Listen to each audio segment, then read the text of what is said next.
Today we're going to prepare nitromethane via a classic reaction starting from chloroacetic acid. First we measured out 45 grams of solid sodium hydroxide into a beaker. And now we've measured out 120 ml of cold water. We're going to add the water to the sodium hydroxide and stir to form a solution. The mixture will get hot, so caution. Once dissolved, we need to get this chilled down to fridge temperature, so we placed into a storage bottle and put in the fridge for 2 hours to cool. Okay, here we go. Here's our starting material, 100 grams of chloroacetic acid.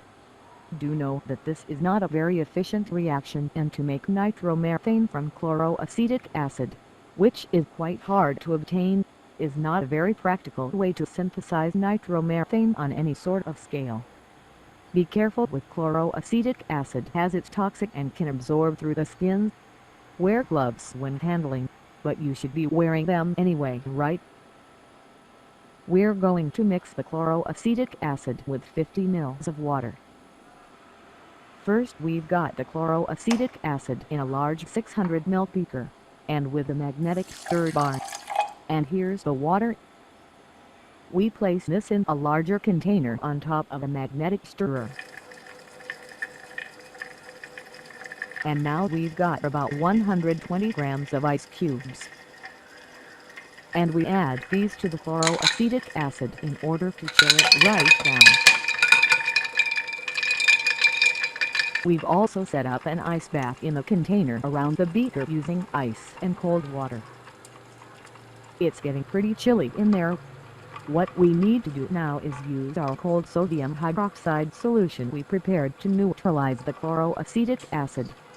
Doing this will release heat, but it's important we don't let the temperature rise too high.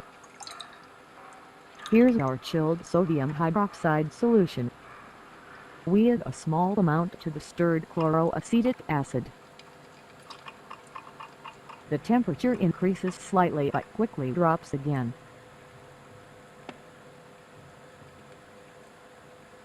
So we add a bit more. Now we're up to about 10 degrees C and most of the ice in the beaker has dissolved.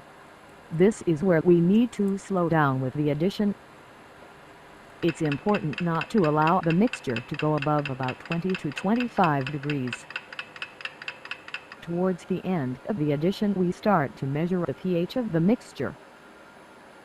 This is still on the acid side, so we'll add more sodium hydroxide.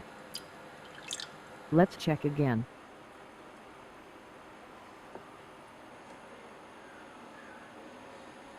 Not strongly alkaline, but about pH 9.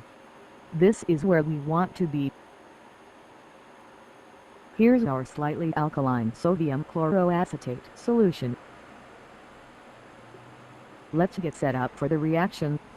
We're going to use a liter flask. The reaction produces some bubbles, and if it gets too hot there's a risk it will foam, so we want a flask with plenty of headroom just in case.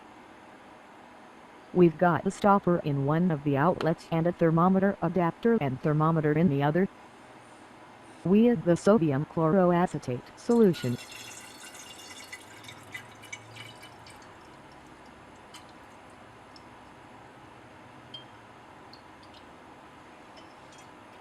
Now for our other reactant. This is 74 grams of sodium nitrite. You will note that in contact with even weak acids, sodium nitrite reacts forming nitrous acid, which is very unstable and rapidly decomposes to nitrogen oxides.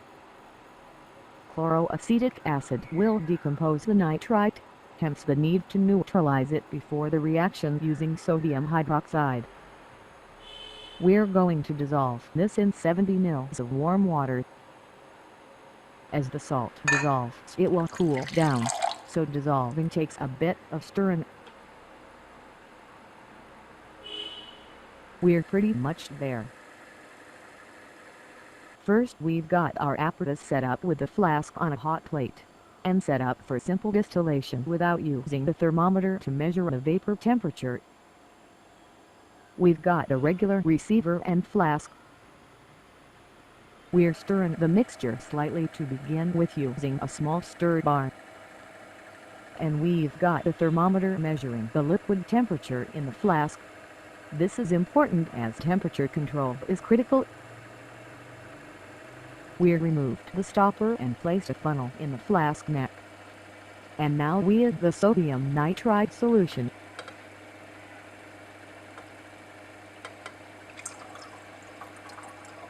There's no obvious change in temperature at this point. We left the mixture stirring for a few minutes to react.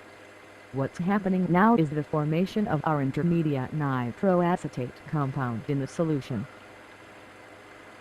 Then after a few minutes we switched off the stirring and started to strongly heat the bottom of the flask. The procedure calls for a naked flame, but we're not too happy about flames and nitromethane, so we're using the hot plate. The idea is to get the solution at the bottom of the flask hot. Once the reaction kicks off, it's exothermic and should be self-sustaining, but we don't want this to get out of control. We're watching the temperature closely. First thing we notice is a slight darkening of the solution to a yellow and then to an orange color. And at around 55 degrees C we can see the first tiny bubbles forming from the bottom of the flask. This is carbon dioxide being produced as our nitroacetate decomposes. The mixture turns more orange in color, and at around 65 degrees C we can see more bubbles forming throughout the solution.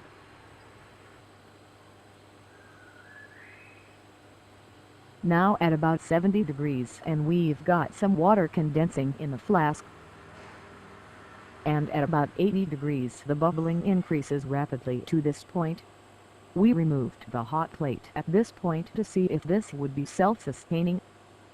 The reaction increased slightly in intensity, but felt very smooth with the temperature only rising slowly.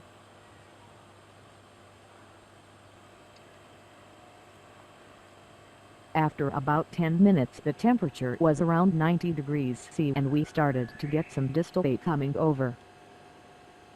To begin with, this was slow, but picked up after a while.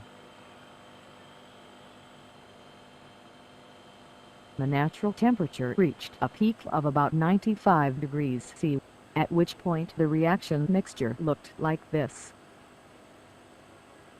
We started to get two layers forming in the receiving flask, a slightly oily cloudy bottom layer with a faint yellow color.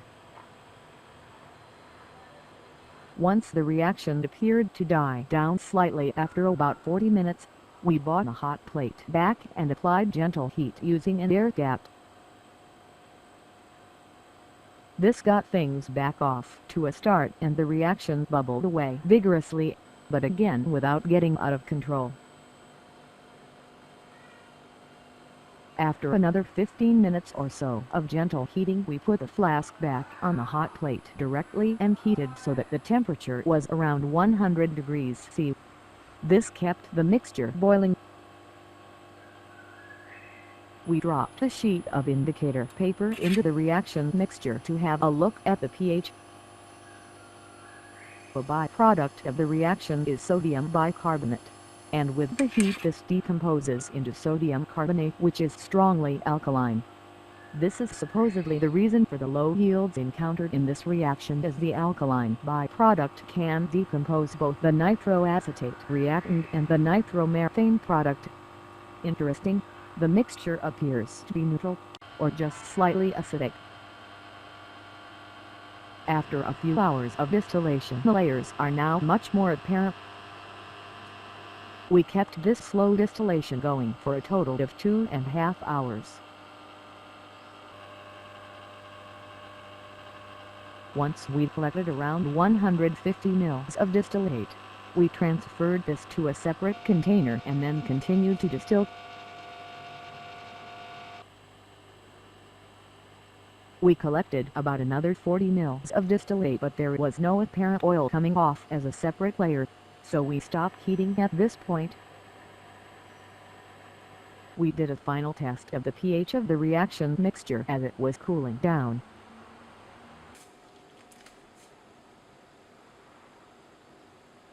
strongly alkaline. Here's the distillate. About 180 ml in total with a pale yellow bottom layer. We poured this into a separating funnel.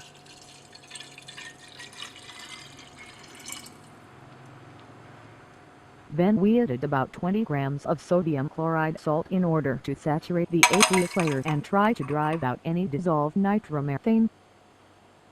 After lots of shaking, the layers separated, but the nitromethane is around the same density as brine, so it took a while and a bit of tapping the funnel. We then separated the bottom layer as best we could.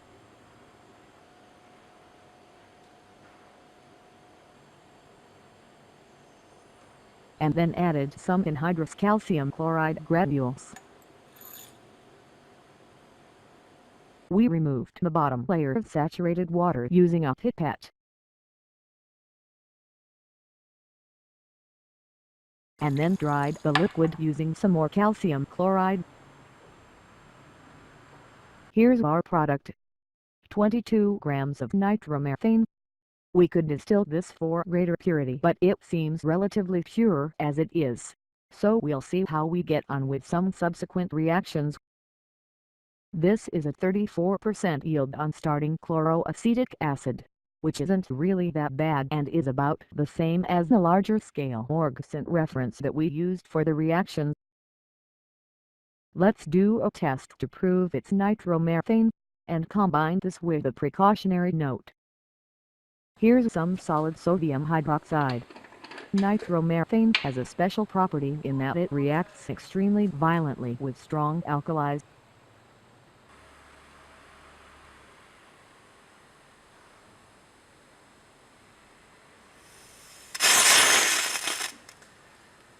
That was 3 drops. So please don't get this anywhere near solid alkali or attempt this on a larger scale. It could explode.